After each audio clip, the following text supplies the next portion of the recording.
Luiz. Nós vamos estar aí dando continuidade à mordomia cristã.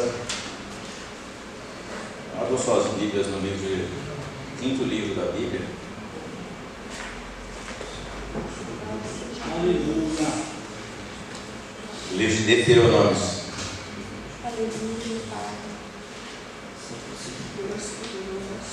Aleluia.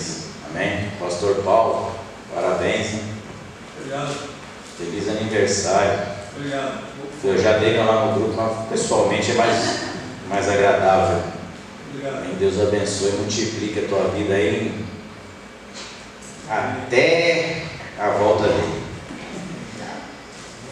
Aleluia. Amém. Nosso pastor Paulo está fazendo aniversário hoje. Glória a Deus. Parabéns, mais uma vez.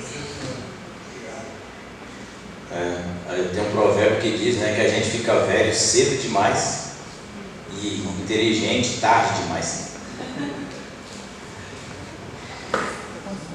Vamos lá? Deuteronômio capítulo 12, o verso 6. Eu sei que todo mundo leu a sua cola em casa, que a nossa irmã Carol fez com o maior esmero. Ela gastou 3 semanas para fazer esse estudo aqui, viu, irmão? Anotar versículo por versículo. Eu sei que todo mundo leu em casa, né? Então, se eu não falar nada aqui, eu já estou tranquilo, porque eu sei que já conhece o estudo.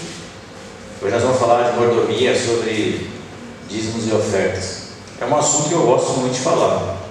Não sei porquê, mas aí eu gosto. É um dos assuntos que me agrada na casa do Senhor. 12, o verso é o 6, desculpa. Trareis a esse lugar os vossos holocaustos e os vossos sacrifícios, e os vossos dízimos e as vossas ofertas especiais, os vossos votos e as vossas ofertas voluntárias, e o primogênito das vossas vacas e das vossas ovelhas. Amém? Eu estava meditando nesse estudo desde a semana passada, e eu estava pensando que é uma linha muito tênue entre você fazer o que Deus manda e pular para o outro lado. Porque hoje em dia nós vemos pessoas abolindo o dízimo, abolindo as ofertas, abolindo tudo da casa do Senhor, e vemos pessoas se agarrando a esse tipo de situação para se autopromover, para se auto-enriquecer, né? Então a gente toma muito cuidado, irmãos. A gente não pode ser o oposto que abre mão de tudo, mas também nós não podemos deixar de falar e também não podemos nos omitir. Mas está na Bíblia, a gente tem que tratar com responsabilidade, porque todas as vezes que você fala de dízimos e oferta, já tem um refrão, né? Você falou de dízimo, o cara já fala outra coisa. Você fala dízimo aqui, o cara ladrão lá. Por quê? Porque as pessoas colocaram que todo pastor rouba, todo pastor tem mansão, todo pastor tem carro importado, todo pastor tem casa na praia, de frente para a praia. Eu não digo que alguns não tenham, né? Tem. Mas daqui eu garanto para você que nenhum tem carrão. Trabalho que nem maluco, né? Mas chegou essa fama dessas coisas, né? E quando a gente pega essa palavra oferta, né? O que é uma oferta? Alguém já parou para pensar aqui o que é uma oferta? É só dinheiro, né, pastor? Uma oferta é uma coisa voluntária, né? Voluntário, pode ser, né? Oferta é algo que é voluntário. E nem o rapazinho serviu os peixes, né? Isso. Não tinha nada. Não tinha? Ele tinha, né? Para muitos não tinha nada, mas ele tinha. Então, a gente fala de oferta. Oferta é uma paga voluntária pode ser em dinheiro ou não. Então, quando a gente fala de oferta, a gente está falando assim: olha, eu vou ofertar R$1.000 para comprar a cortina da igreja. É uma oferta.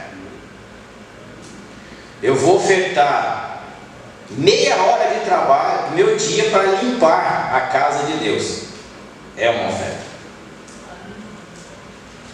Eu vou pegar todos os folhetinhos que tem aqui na igreja e vou carimbar um por um.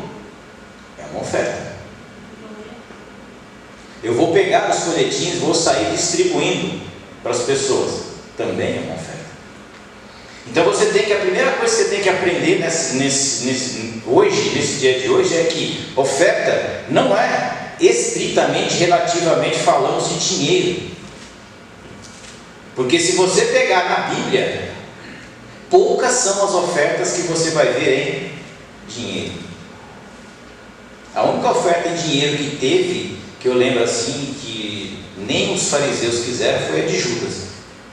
Ele pegou e jogou lá dentro lá e falou: vou ficar com isso não, porque é dinheiro de sangue, as 30 moedas de prata. Então, a oferta ela tem que ser algo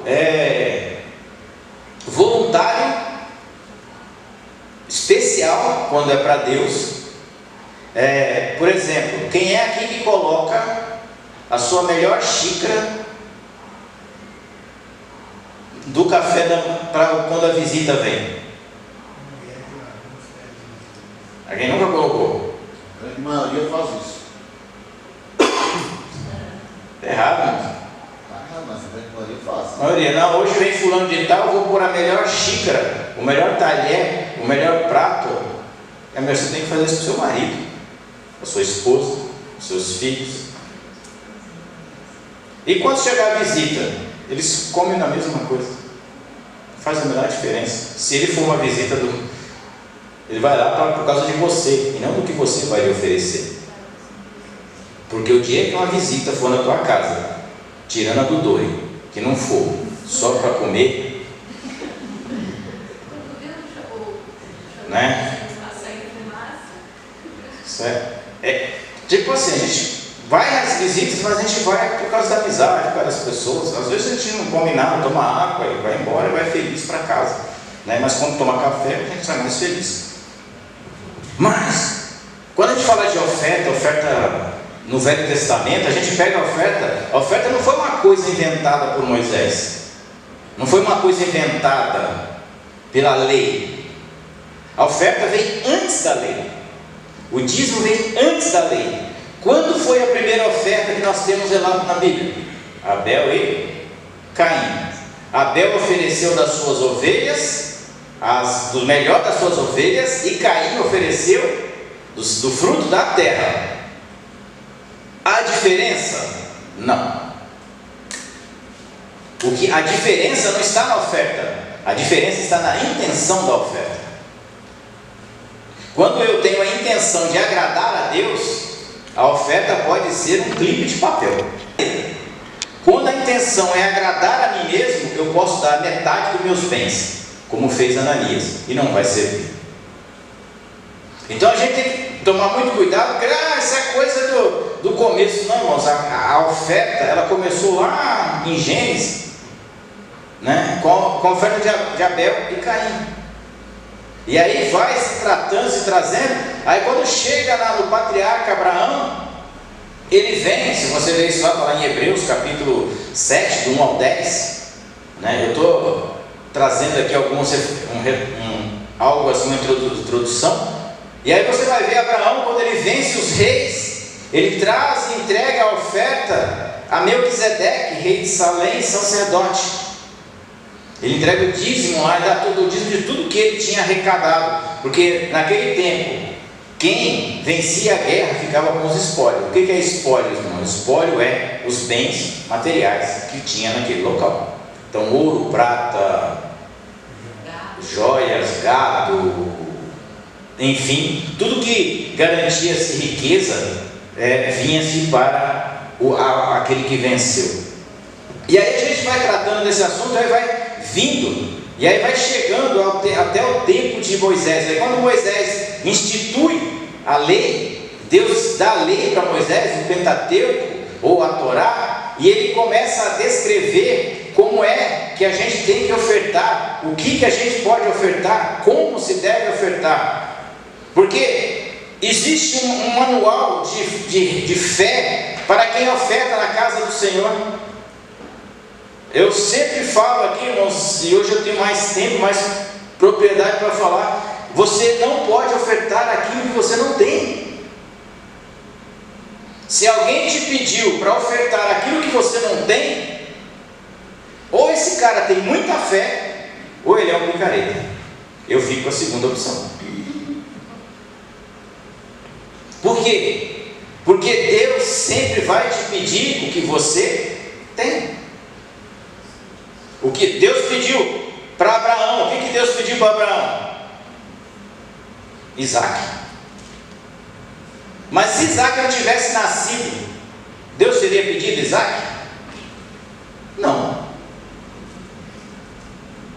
O único bem que Abraão tinha, vamos dizer assim, era o seu filho, com Sara. Era a promessa de Deus, mas ele tinha para oferecer. Porque Deus não vai pedir algo que você tem que pegar de alguém para oferecer. Já imaginou se Abraão falar, tá bem, vou pegar, não, pega o outro filho do escravo ali, leva que vai resolver do mesmo jeito. Não vai. A oferta ela é individual e abençoa o coletivo. Entenda isso na tua vida. Nós podemos nos reunir aqui e fazer uma oferta e comprar uma cesta básica e comprar móveis e levar alimento, roupas para alguém? Podemos. Mas a minha oferta, ela é individual. Ela não tem como eu dar aquilo que eu não tenho, né? Como foi falado aqui. Senhor, se tivesse 40 denários de dinheiro, se tivesse 1 milhão de reais aqui, a gente não conseguiria alimentar toda essa multidão.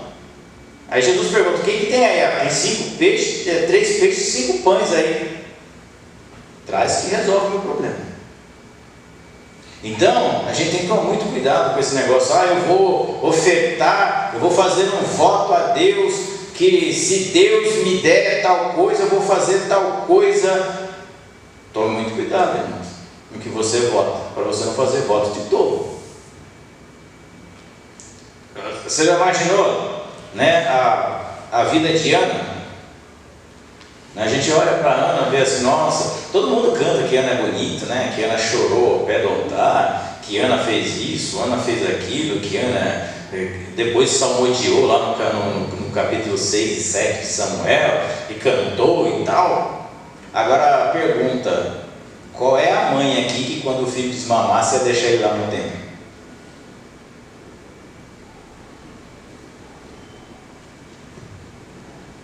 Ela só vira uma vez por ano. É bom, né? Teve o filho? Teve. Qual foi o preço? Abrir mão dele para o Senhor. Ana não teve filho para ela. Primeiro para Deus, depois veio 7 para ela. Você consegue entender isso? Porque isso é oferta a Deus. Você primeiro oferta a Deus e entrega. Porque Ana poderia muito bem catar o menino, ó, correr com ele igual as mães fazem, né? Não deixa nem para a creche. A senhora de Jesus também teve uma mulher, ou mulher do templo, quando era criancinha, deixou lá. Também. Então, a gente trata esse assunto, a gente fala de oferta, as pessoas pensam, a oferta é isso. Não, a oferta é primeiro, quando é oferta para Deus, primeiro é para Deus. Aí Ana depois canta, tive 7 filhos, mas Ana não gerou um filho para ela. Ela gerou um filho para Deus. A minha oferta, ela tem que gerar frutos para Deus, de louvor a Deus, fruto de adoração a Deus.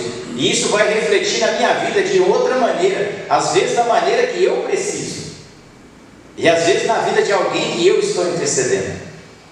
Então, Senhor, eu vou fazer uma campanha de jejum pela vida do irmão tal, está passando por uma luta.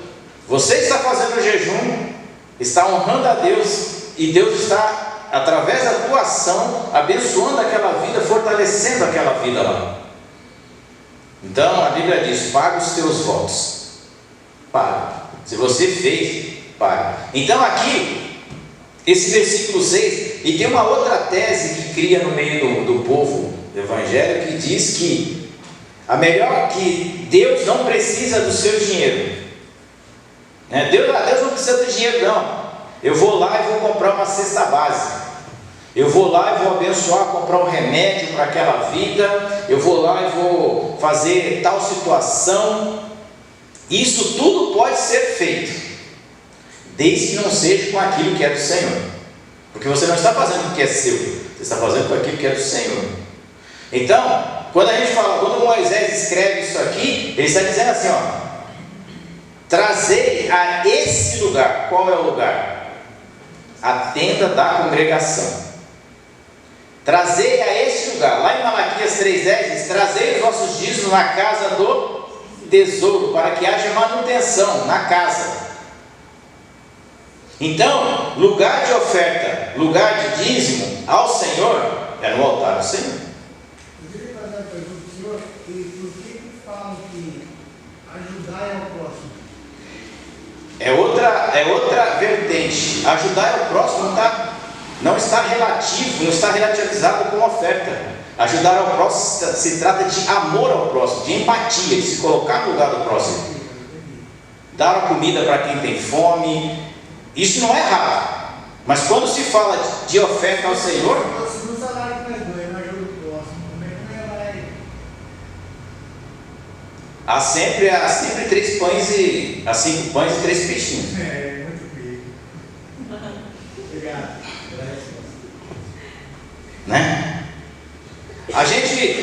Quando a gente fala dessa ajuda, a gente não pode ajudar. Por exemplo, eu não posso comprar cesta básica para todos aqueles que são necessitados. Mas se a igreja ajuda, tem que dar para dividir.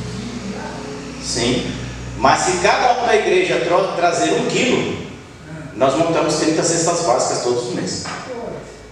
E todos os meses 30 famílias vão acabar comendo e se alimentando. Mas você não pode ajudar só um, porque tem várias pessoas passando.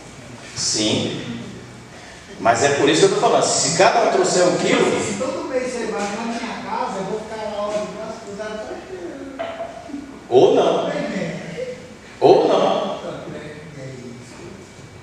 mas se você passar por 3 meses ficar só sentado na tua casa esperando, com certeza vai ser cortado no primeiro mês. Você tem que trabalhar, né? Então, a gente também tem critérios, né? Tipo assim, não é só, se a gente quisesse alimentar as pessoas, só alimentar as pessoas, Jesus não tinha falado para eles: olha, vocês estão atrás de mim só por comida. Então, não é o foco. Nosso foco aqui é salvação. Quando a gente trata dessa condição de oferta, a gente está trazendo algo para nossas vidas que pode mudar a nossa história ou não.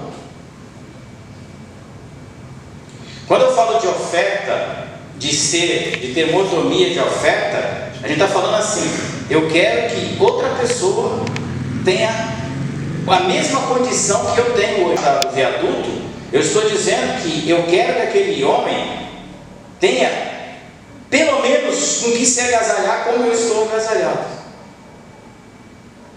Então a gente fala de oferta voluntária, tem oferta voluntária, tem oferta dos primogênitos, né? Tem uma série de ofertas na Bíblia que, se a gente fosse ficar aqui, a gente ia ficar tratando ofertas sobre 365 dias do ano. Mas a priori que eu quero que você entenda é essa: tipo, a oferta ela tem que ser voluntária. Pode ser com seu tempo, pode ser com seu dinheiro, pode ser com seu talento, com seu conhecimento. Não existe uma regra para a oferta. Existem condições para que você possa ofertar. E a primeira condição é que você tenha como ofertar. Eu quero pregar. Qual é a condição do pregador, irmãos?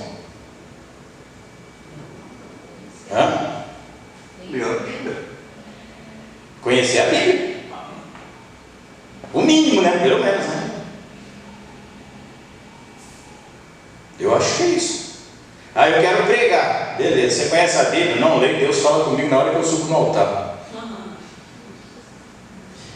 Tu é agraciado demais, filho. Meu Deus do céu. Que inteligência, né? Sobrenatural. Vou te levar lá para Eros, uma série de superdotados. Porque a Bíblia diz que nós temos que meditar na palavra de Deus de dia e de noite. Guardar a palavra de Deus no coração para não pecar contra Ele. E eu quero pregar e não ler a palavra.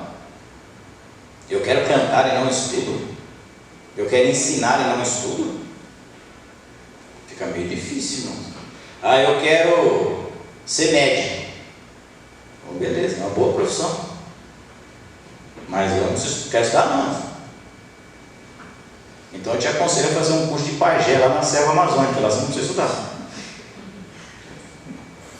Tá? Não tem o que fazer. Tipo, tem coisas que você tem que... A gente vai ofertar, a gente tem que ter condições de ofertar às pessoas. A gente tem condições de dar um abraço a uma pessoa? Às vezes sim. Às vezes não. A gente está tão acabrunhado, irmãos, que nem um abraço a gente não quer dar para ninguém. Ele está tão nervoso, tão estressado, que se a gente abraça o cara, quer matar ele. Tipo, então é melhor manter distância. Mas um abraço todo mundo pode dar. A paz do Senhor todo mundo pode falar.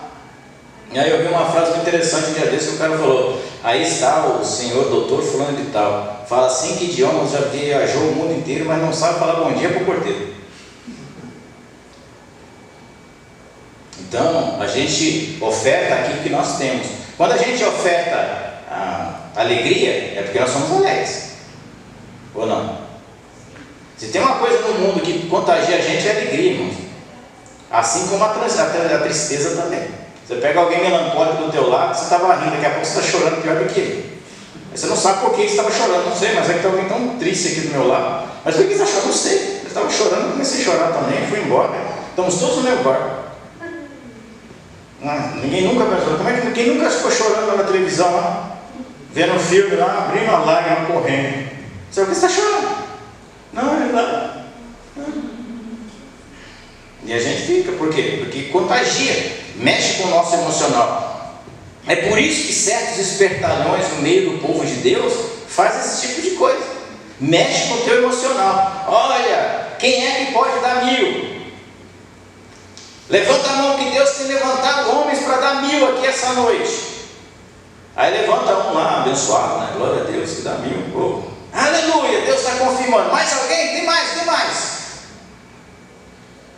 Aí não levanta ninguém. Mas irmãos, Deus me tocou novamente. Quem tem aí para dar 500? Aí Deus vai tocando o cara até chegar a R$1. Você vê que já tocou umas 500 vezes, né? É pior do que Jacó. Se fosse só o toque, Jacó ficou... O anjo deu um toque em Jacó.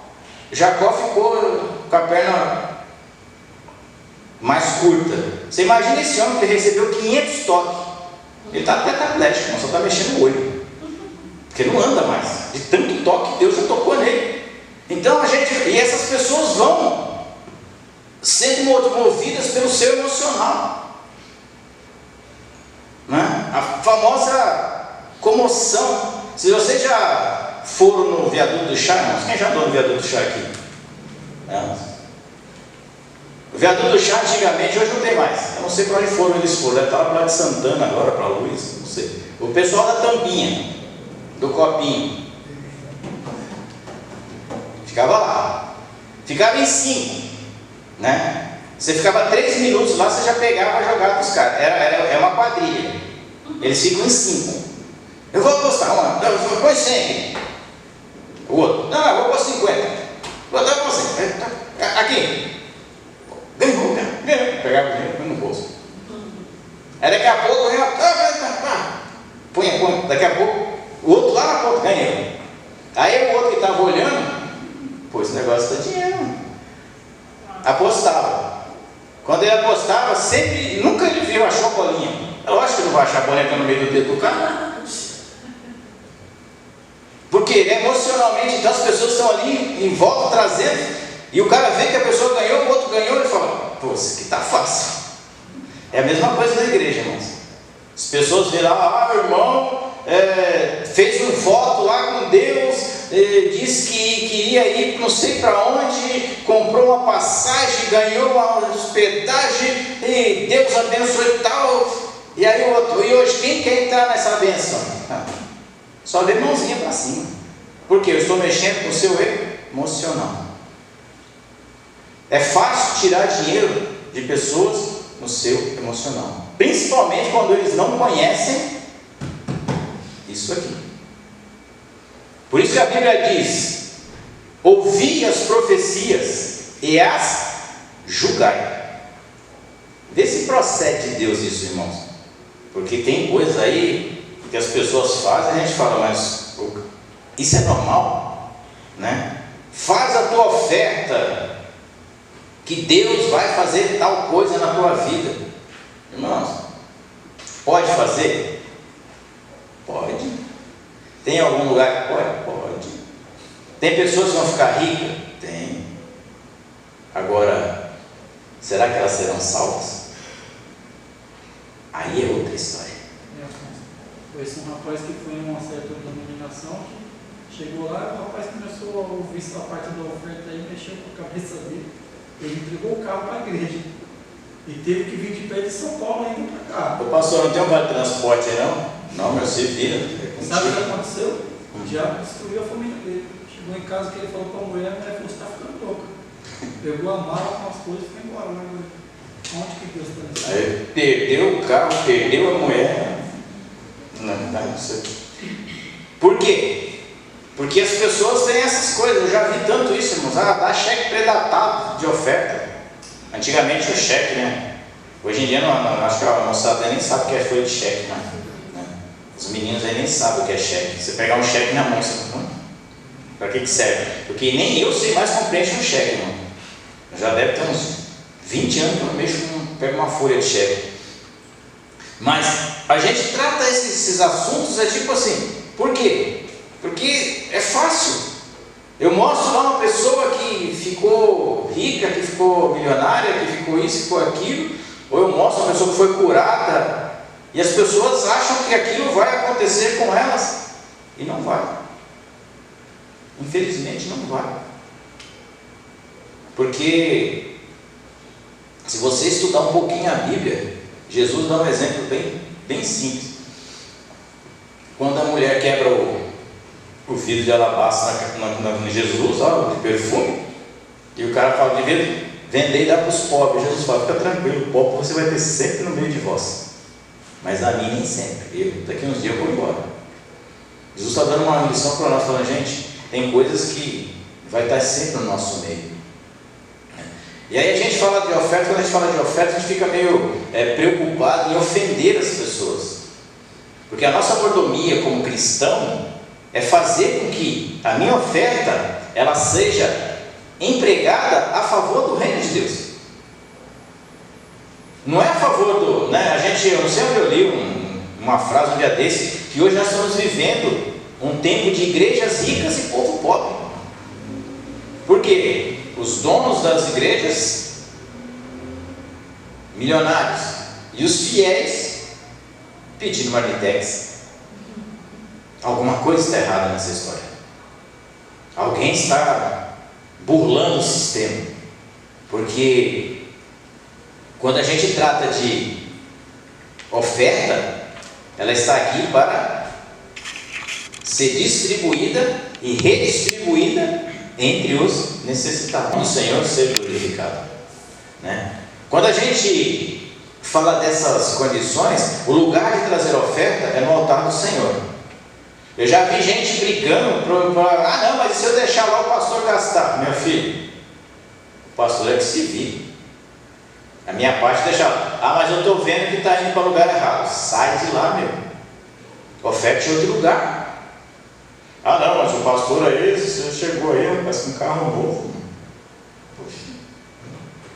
Chegou lá, comprou lá uma casa na praia, 2 milhões. E você? Estou trabalhando de segunda a sexta, das 7 às 5, mal pagando os boletos da Casa Bahia. Aí você vai descobrir, você vai olhar lá, pergunta para o pastor, me dá a dica aí de como a gente faz isso aí também, né? Não. Porque eu também quero saber como é que se faz isso. Aí se o pastor falar para você, não, é porque eu recebi uma herança. Glória a Deus. Mas, se não for o caso, meu irmão, pega o seu boné e vai embora. Não seja enganado por ninguém. Só é enganado quem quer. Não, mas ele é tão gostoso. Tem um louvor tão bom. Eu me sinto nas nuvens quando eu estou lá. Aí é problema teu. Simples assim. A minha responsabilidade de ser mordomo na oferta dos dízimos, a minha responsabilidade, ela termina quando a oferta vem aqui. A sua responsabilidade também. A minha oferta ela pode chegar aqui de qualquer maneira? Não. Jesus disse: se você tem alguma coisa contra o teu irmão, deixa a tua oferta lá no altar, no pé do altar, volta, reconcilia com ele. É com um cara que tem problema? Não, é com o teu inimigo. Irmão, não é fácil reconciliar com o teu inimigo, né? Não é qualquer um, não é briguinha, não é fusquinha de crente. É teu inimigo, vai lá e reconcilia com ele e vem depois da oferta.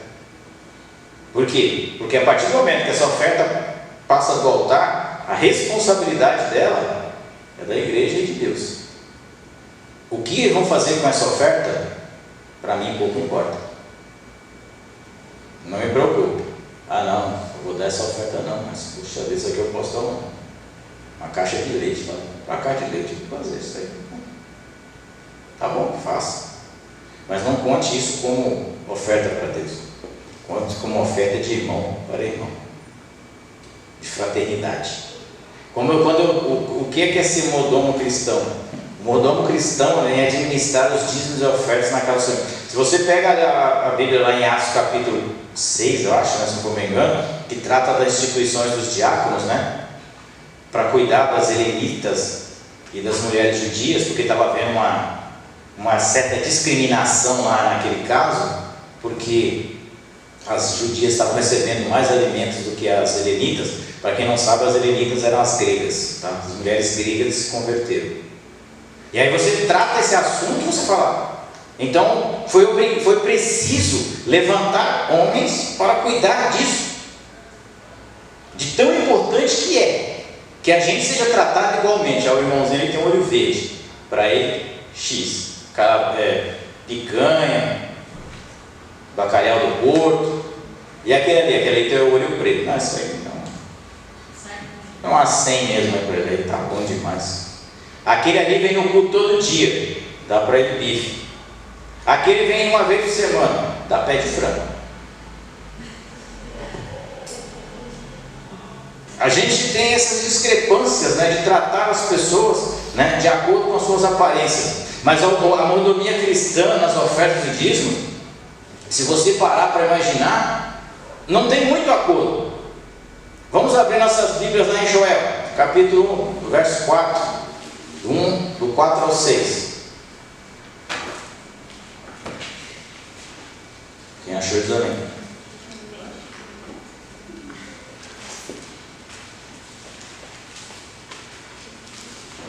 Aquela Bíblia que tem a orelhinha mais fácil, não.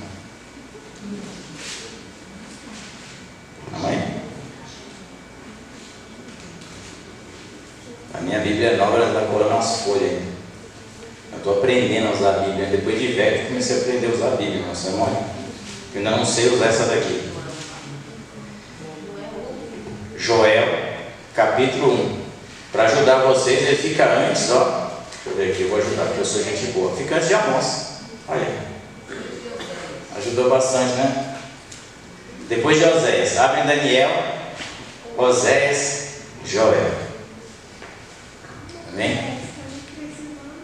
De vez em quando esses profetas não corrigem isso aí. Não tem Joel?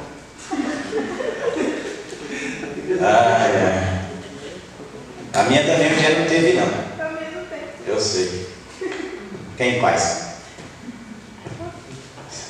O verso 2 até o o 4 não, 6, diz assim: ouvi isto, vós anciões, e escutai todos os moradores da terra. Aconteceu isto em vossos dias, ou também nos dias de vossos pais? É uma pergunta. Fazeis sobre isto uma narração a vossos filhos, a vossas filhas e aos seus netos, e os filhos destes a outra geração. O que ficou do gafanhoto cortador comeu o gafanhoto migrador. O que ficou do gafanhoto migrador comeu o gafanhoto devorador. E o que ficou do gafanhoto devorador comeu o gafanhoto destruidor. Então aqui Israel estava completamente perdido, estava indo por um caminho totalmente contra Deus. E aí o profeta Joel é levantado para dizer: olha, isso nunca aconteceu no meio de vós, vocês vão contar isso até a 5ª geração. E ele está falando assim: olha, gafanhoto no hebraico significa devorador, tá, irmãos? Esmerilhador, aquele que come incessantemente. E aí a Bíblia vai dizer assim: ele vai comer tudo, vai comer a terra. Esse tipo de gafanhoto aqui, ele destruía, deixava como se tivesse esse piso aqui no chão. Tudo que fosse verde, ele comia. Aí a pergunta que eu faço para vocês nessa noite é: a Bíblia diz, lá no livro de Levíticos, se não for me engano, no Velho Testamento diz: ninguém chegará na presença do Senhor de mãos vazias. Mas se não tiver alimento, como é que você chega na presença do Senhor? Se não tivesse o trigo, o azeite, a ovelha, o boi, a cevada, como é que se chega no altar do Senhor? Porque a Bíblia diz que ninguém chega perante ao Senhor de mãos vazias. A Bíblia diz que Judá voltou-se ao Senhor em oração. Às vezes a gente não tem nada, Deus põe uma situação na nossa vida, irmão, e a gente pensa: isso é coisa do diabo. Não é coisa do diabo, não. Às vezes é Deus que está trazendo a gente para o eixo, para o ponto de equilíbrio. Foi o pastor Paulo que ministrou aqui um dia desses, essa fala aqui. Então é Deus aqui. Quem é que mandou os gafanhotos? Foi o capeta? Não, foi Deus. Para quê? Para que o povo voltasse ao eixo. Com ofertas? Não, com oração. Voltasse o seu coração, rasgasse o seu coração para Deus. E mais para frente ele fala: sacerdotes, rasgai os vossos corações e não as vossas vestes. Então a gente trata esse assunto de oferta. Então o culto ao Senhor, porque se não tiver oferta, irmãos, o culto não existe. Olha como é importante isso. Você fala: como assim? Se não tiver oferta, o culto não existe? Não existe. Como aqui o cereal não existiu, o holocausto, o templo fechava as portas. Se não houver oferta, o templo fecha as portas. Quer dizer então que o meu dinheiro é importante? Para manter isso aqui aberto, sim. Mas não necessariamente só o seu dinheiro, porque o templo só permanece aberto se houver oração, jejum, leitura da palavra, comunhão com Deus, comunhão com os irmãos, assistência social, fraternidade, amor ao próximo. Aí o templo fica aberto. E isso é oferta ao Senhor. A gente fica muito preocupado: o que eu vou ofertar a Deus? Oferta sua oração. Não sei orar, aprende, conversa com Deus. Você tem o maior professor dentro de você, chama-se Espírito Santo de Deus. Ele te ensina. Eu não sei orar. Leia o Salmo 119 que você aprende inteiro, é claro. Não é só o 105 que você já decorou, é inteiro, né? Quando a gente lê lá em Deuteronômio 26:12, onde nós estávamos, lá no livro de Deuteronômio 26:12, diz de uma oferta e de um dízimo que você provavelmente não sabia. Ele trata-se de um dízimo que acontecia em Israel de 3 em 3 anos. Olha lá: quando acabares de separar todos os dízimos da tua colheita, No ano terceiro, que é o ano dos dízimos, então os darás aos levitas, ao estrangeiro, ao órfão, à viúva, para que comam dentro das suas portas e se fartem. Isso aqui, irmãos, era uma celebração que Deus propunha para o povo de Deus. E neste evento, nesse tipo de dízimo de oferta, todos participassem: o escravo, o livre, o sacerdote, o rei, o grande e o pequeno. Era algo que acontecia de 3 em 3 anos. Por quê? Porque Deus queria que todo mundo participasse, porque a oferta ia para o sacerdote. E quem poderia comer da oferta, irmãos?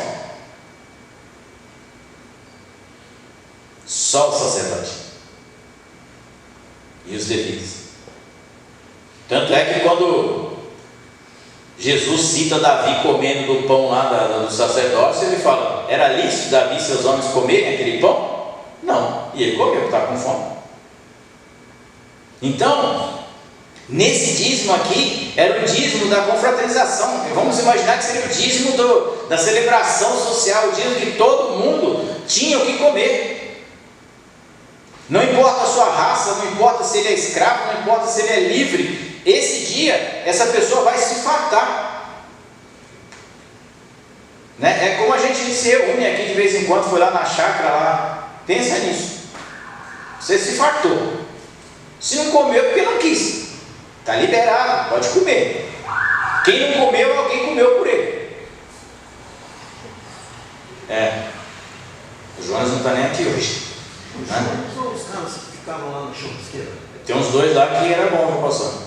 Tem uns 2 lá bom de garfo. Vou falar sério. Não que eu queira entregar ninguém não, mas tinha uns 2 lá que eu vou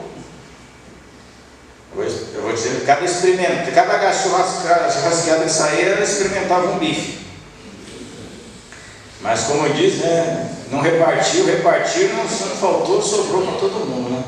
Mas brincadeiras à parte, então aquele evento é bem tipo isso. Se reuniu todo mundo para comer. Lá no sítio, lá tomando sopa, lá caldo, lá. Todo mundo foi lá, tomou caldo, quem quis, né? Quem não quis também, não é proibido. Mas, por quê? É o momento da gente ter comunhão. Então a mordomia também é isso.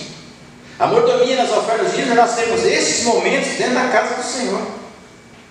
É o momento que vai acontecer agora, em dezembro agora, que vai ter a festa das crianças aqui, né? Talvez alguns de vocês, não, o presidente José nunca veio, acho que a Jade também nunca participou, mas se você tiver a sua sanidade normal, você sai daqui insano, porque, gente, isso aqui vira né? Quem gosta é o pessoal da limpeza, uma alegria no rosto, estampada, porque tipo a meninada brinca, pula, corre, come, se diverte, ouve brincadeira, gincana, isso aqui fica lotado de gente, e é todo mundo, não é só os da igreja, vem o pessoal de fora, vem a criançada de fora, né? Dessa hora a criança aparece em todo lugar, parece um pino, vai brotando, né? Mas é um negócio legal, porque isso faz parte da igreja. Mordomia, nós não estamos aqui para, nós somos um grupo seleto de pessoas que tomamos café gourmet, chá importado da China, do Tibete. Não, todo mundo pode participar disso, né? Todo mundo tem o direito de participar, né?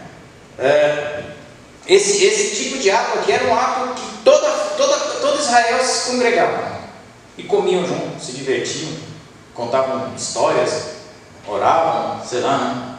Então, essa é uma situação que só acontecia a cada 3 anos.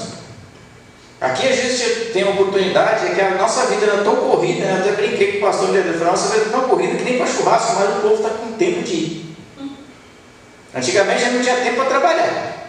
Você convidava o cara para ir bater uma laje e falar, não, estou sem tempo. Hoje em dia você convida ele para o churrasco e pergunta, que carne vai ter? Ah, não, estou sem tempo. Então, tipo, a gente tem que tomar, né? É muito complicado isso. Jesus nos ensina, nos orienta como que nós devemos ofertar e dizimar. Lá em Mateus 23. Ele ensina, os fariseus dizem, olha, vocês dão o dízimo do coentro, do endro, fazer isso, mas não esquecer das outras coisas. Não esqueça de ser mordomo, de servir, porque fariseu não serve ninguém, fariseu se auto-serve. E Jesus fala que ele não veio para ser servido, ele veio para servir. Eu fico muito preocupado quando eu começo a ouvir essas histórias, o pastor fulano de tal recebeu a unção tal, e eu fico muito preocupado, porque eu conheço um que começou como pastor, aí ele achou que estava pouco, virou bispo, mas ele achou que estava pouco, virou apóstolo, ele achou que estava pouco, agora virou pai. É sério, irmãos? Daqui a pouco ele acha que é pouco e acha que é Deus. As pessoas na igreja chamam ele de pai. Que igreja? Não, sério, não. Irmãos, vocês têm que ficar mais atentos, sair do YouTube, das internets da vida e começar a ouvir uns homens de Deus aí. Por quê, irmãos? Porque homens que se querem se auto-promover, não querem servir. Eles não têm aptidão para servir, eles querem ser servidos. E a mordomia nas ofertas dos dias é o contrário, é para servir. Não importa, né? Então Jesus ensina: olha, você tem que fazer o dízimo, sim, é retribuído, mas não esqueça da outra parte, de ter misericórdia também, de ser solícito às pessoas, porque a minha oferta, ela muda de acordo com as minhas atitudes. Não se iluda: eu vou ofertar aqui e está resolvido o meu problema. Não, se a sua atitude não for de adorar a Deus, eu sinto muito, você está com problema. Quando a gente trata de oferta, a gente tem que ter o mesmo sentimento que estava lá em Paulo, quando ele escreve aos Filipenses: e eu me orgulho de vocês, porque vocês contribuíram além do que eu lhes pedi. Por quê? Porque Jerusalém estava passando fome, irmãos. Ou você acha que fome é coisa novidade agora? O mundo, no Brasil tem gente comendo osso. Você acha que a fome existe hoje no Brasil? Na época comia os próprios filhos. A cabeça de um jumento custava 11 ciclos de prata. E olha que não é muito gostoso. Então, gente, fome é algo que você vai sempre ouvir falar. Era para ter? Não. É errado ter fome? É. Mas é uma coisa que é inerente ao ser humano. Ou enquanto nós não aprendemos a amar o nosso próximo como a nós mesmos, vai haver fome na terra. Em vez da pessoa comprar alimento para o povo, ele comprar fuzil para a guerra, o povo vai passar fome. Não que o fuzil não seja necessário, mas primeiro as pessoas têm que ter comida e depois proteção, né? Se tiver os dois juntos, melhor ainda. Mas o que acontece? Acontece que as pessoas passam fome aqui, e a Bíblia diz que havia uma grande fome em Jerusalém. Paulo fez um grande trabalho de levantar alimentos para levar para Jerusalém. Você imagina como deve ter ficado a cara dos chamados doutores da igreja que estavam em Jerusalém quando viram Paulo chegar com uma oferta de gentios para alimentar aquele povo. E Paulo fala: eu fiquei muito feliz porque vocês foram solícitos e me surpreenderam além daquilo que eu estava pedindo. Essa é a mesma coisa, irmãos, quando a gente pede alguma coisa para o irmão, para ele fazer, e ele faz o dobro. Aí você fala: nossa, caramba, estou impressionado. É claro que isso é um fato raro de acontecer, tá? Eu diria quase impossível, mas para Deus todas as coisas é possível. Então a gente trata essas coisas, onde Paulo fala: olha, vocês passaram das minhas expectativas, foram muito bem nesse quesito. Por quê? Porque vocês se preocuparam com alguém que muitas vezes nem gosta de vocês. A gente vai cuidar daquele irmão que a gente nem gosta muito dele, ajudar ele. Às vezes até aquele que fala mal de você, e você vai lá e ajuda ele. É fácil, tranquilo. A nossa mordomia cristã, ela tem que entender o princípio dela. Um dos princípios, eu acho mais importante, está lá em 1 Crônicas, capítulo 29, verso 14. Qual é o princípio disso? Daqui a pouco tem no telão. Porque as pessoas acham que ele conquista alguma coisa. Pode até ser. Mas tudo, porque tudo vem de ti. E o que é teu, te damos. Então, tipo, você consegue ofertar ao Senhor? Consigo. Por quê? Porque Deus te deu.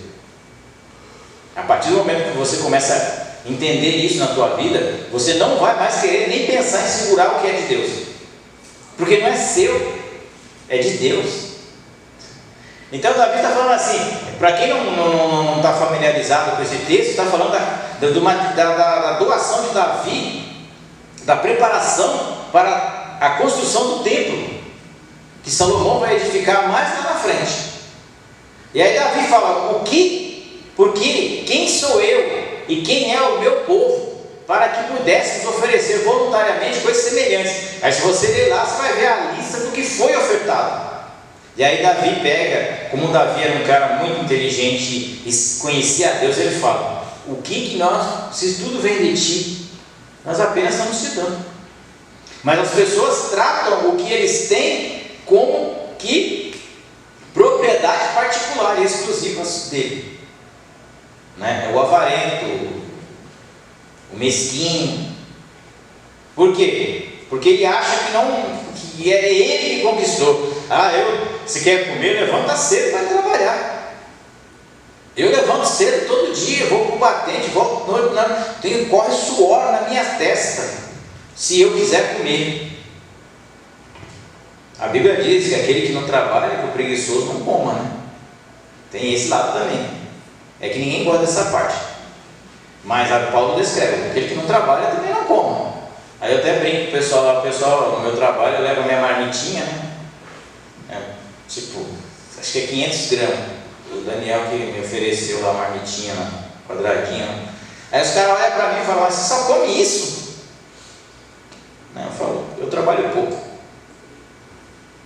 Como pouco. Não preciso de muita comida, não trabalho muito. Se eu trabalhasse que nem vocês muito, eu comeria igual vocês. Mas eu trabalho pouco. Por quê? Porque é uma condição. Então, Davi está dizendo aqui, eu não posso não ser mordomo daquilo que não é meu. Eu sou administrador. Lembra que nós falamos qual é a função do mordomo? Administrar bem alheio, não o seu. Você não administra o seu bem, né? É aquela usura, né, que as pessoas têm, né?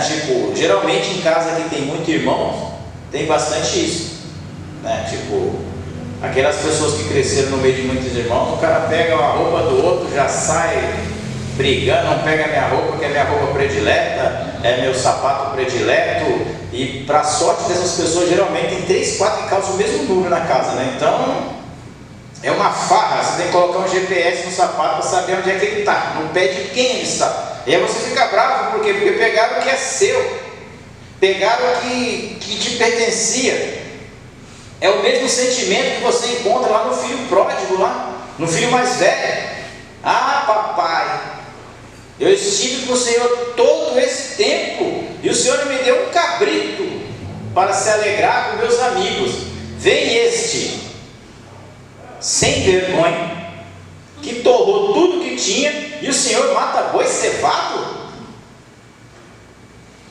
Na realidade, aquele filho nunca esteve do lado do pai. Ele só estava lá, nunca teve. E o outro também nunca esteve. Os dois estavam longe. Mas as pessoas acham, porque eu quero o direito do meu cabrito, eu quero assar um cabrito, pelo menos um cabrito, você nunca me deu, né, papai? Você não me dá nada. Mas se você, quem é que dorme no relento aqui? Ninguém, graças seja a Deus. Quem é que não almoça aqui? Ninguém. Estão todos bem nutridos, né? Quem é que anda nu aqui? Ninguém. Estão todos bem vestidos, espero.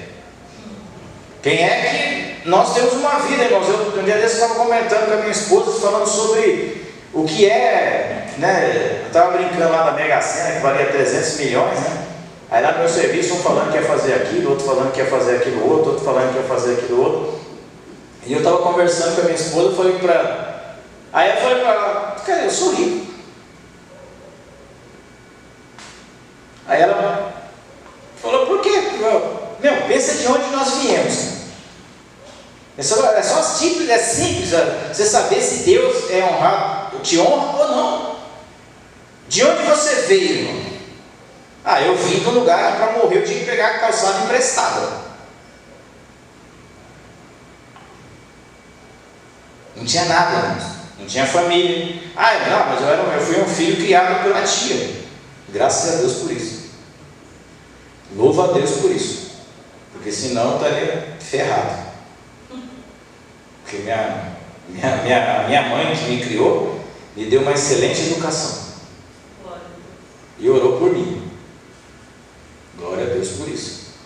Então, tipo, se eu fiz faculdade, é porque Deus me ajudou.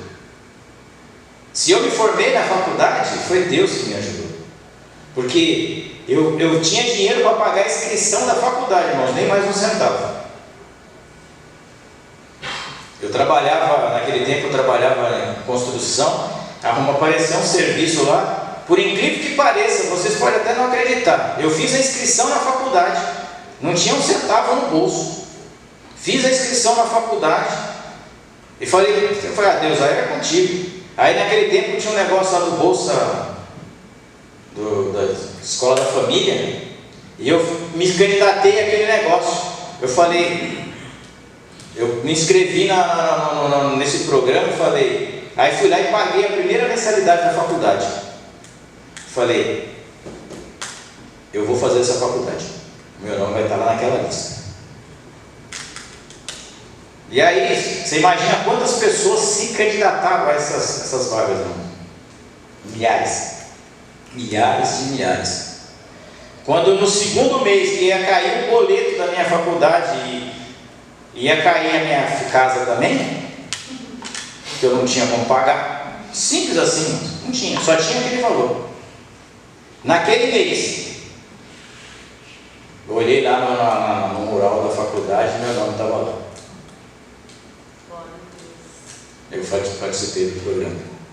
Trabalhava sábado, domingo, trabalhava de segunda a sexta no trabalho convencional, trabalhava sábado e domingo das 7 às 5 da tarde para se formar. Me formei. Glória a Deus. Tipo, eu não tinha a menor condição de estar aqui hoje, mas Deus me capacitou. Então, eu não tinha família, eu tenho uma família. Eu não tinha uma casa para morar. Eu tenho uma casinha, não é a melhor casa do mundo, mas também não é a pior. É minha. Está lá. Então eu tenho um carro que estava. Glória a Deus por isso. Foi Deus que me deu. Então, tipo assim, eu até brinco com as pessoas que eu não sei nem comprar carro velho. Não é porque eu sou arrogante, é porque eu não sei mesmo, porque eu sou ignorante. Se eu for comprar um carro velho, o cara me vende uma carroça, eu penso que é um carro. Porque os carros que eu compro são todos zeros. Já estou indo para o terceiro carro zero na minha vida. E olha que eu nem gosto de dirigir, mas comprei por causa da obra. Vocês podem não acreditar no que eu estou falando aqui. Eu comprei um carro por causa da obra de Deus. Eu morava lá no túnel, e a igreja era lá no Mato Dentro, lá perto do Caminho a Cristo. Eu ia de ônibus, descia e às vezes ia a pé, da pista até lá. Não uma, nem duas. Várias, porque eu pregava terça e quinta lá. Aí eu falei, Deus, me arruma um carro aí, porque estou ficando velho, não estou nem conseguindo andar mais. E Deus me abençoou e me deu um carrinho. Hoje eu tenho uns carrinhos. E é por isso que eu falo, se tu não tem problema, eu levo. carro é para a igreja, para a obra de Deus, para levar irmão, buscar irmão, levar criança. Não tenho esse problema comigo. Por quê? Porque eu oferto a Deus, irmãos. Tudo que eu faço, tudo que eu pretendo fazer é oferta a Deus. O meu dízimo, eu brinco, eu até brinquei que a minha esposa vai fazer, acho que uns 20 anos, sei lá, 20 e poucos anos, que eu não sei o que é ficar sem dar o dízimo na casa do Senhor. Por quê? Porque eu sou bom? Não, porque Deus é maravilhoso. Então, né? Mas quanto era o seu dízimo? Não importa, se for 1.000 era 100, se for 100 é 10, mas eu dizimava na casa do Senhor. Esperança de ficar rico? Não. Esperança de ver o reino crescer. Meus 10 reais não serve para nada. Não tem problema não, mas é do Senhor, eu devolvo para Ele. Por quê? Porque isso é o que nós fazemos, é mordomia. Mordomia é servir, administrar o bem alheio. Então, se eu tenho um carro, eu estou administrando um carro que é de Deus. Não é porque tem uma placa lá, propriedade exclusiva de Deus. Porque tem muito crente que põe na placa exclusiva de Deus, passa, coitado do irmão, está vindo na chuva, ele deixa lá. É que já não cabe mais lugar, o carro está cheio da glória. Então não é de Deus, irmãos. Então não é de Deus. Se é de Deus, capaz, né? Às vezes eu pego meus irmãos lá, até o final economizo um sapato, tá, irmão? Ajuda. Qualquer 3 passamentos eu economizo tênis, pelo menos. Por quê? Porque eu administro o que é do Senhor, não é meu. A minha casa não é minha, o meu carro não é meu, meu salário não é meu, meu emprego não é meu, porque foi Deus que me colocou lá. Tudo que eu tenho é de Deus, como o salmista diz aí. E aí a Bíblia diz lá em 1 Coríntios que diz que nós somos de Deus. Então como é que, se eu sou de Deus, como é que eu posso ser algo meu? Se nem eu sou dono de mim mesmo. Porque a Bíblia diz que a partir do momento que eu aceito Jesus, a minha vontade some. Era para ser assim, tá, irmãos? A sua vontade sumir, o seu eu cair. Porque nós não somos mais de nós mesmos. Nós não temos mais a vontade de fazer o que nós queremos. Eu queria viajar para tal lugar? Vou viajar? Não. Por quê? Porque eu não quero, não posso. Tenho compromisso, tenho outras coisas para fazer. Mas eu posso viajar um dia? Posso.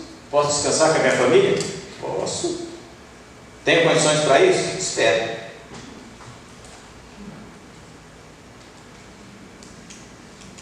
Mas a gente, para encerrar, a gente acha que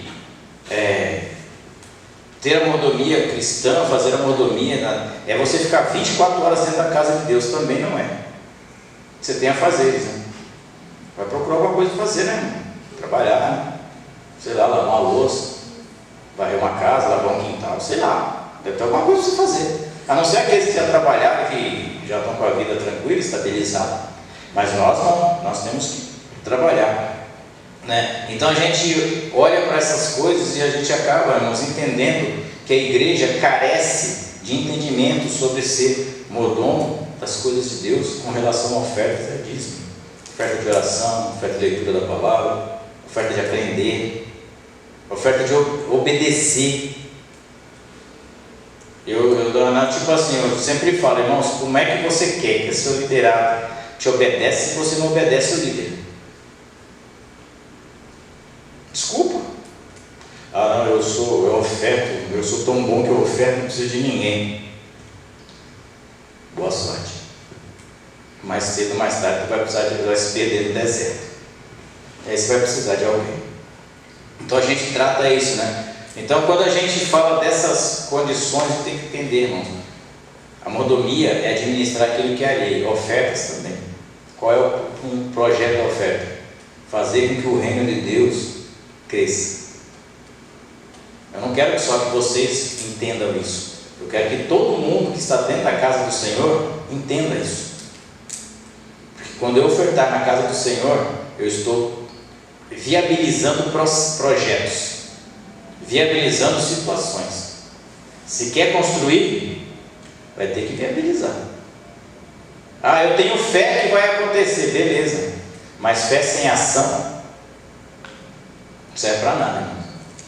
Zé Pra, desculpa, eu sei que as pessoas ficam bravas comigo, mas fé sem ação, você tem que ser que nem aqueles 300 de Gideão, beber água lambendo. A Bíblia diz que eles lambiam alguém cachorro, espada na mão. Por quê? Porque eles estavam prontos a praticar a mordomia. A pergunta mais interessante é: aqueles homens eram valentes, irmãos? Eram. Aqueles homens eram guerreiros? Eram. Eles precisaram lutar? Não. São poucas histórias, só tocou a buzina, não, os caras ficaram doidos, se mataram entre si, acabou o problema. Porque Deus guerreou por eles. Então, quando eu sou um ofertante, um dizimista, e pratico a mordomia na casa de Deus, Deus luta as minhas guerras, Deus luta as minhas batalhas. Ah, mas eu estou passando. Fica tranquilo, não é aquela musiquinha que a gente canta aí, que a Agatha canta. Fica tranquilo, não se desespera. Não, mas é que a água está chegando no nariz, mas não chegou ainda. Quando estiver chegando, Jesus pega pela mão e puxa. Fica em paz. Ah, mas eu quero logo. Bom, você só colhe o que você planta.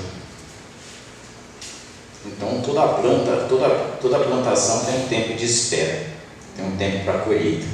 Amém? Algumas são mais rápidas, como os vegetais, e algumas são mais demoradas, como as tâmaras.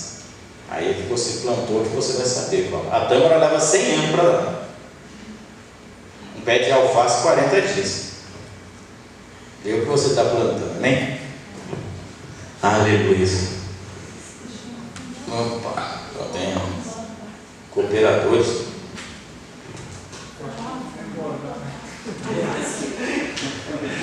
E o cooperador aí que foi embora antes da hora. O cooperador. Ele não gostou da resposta.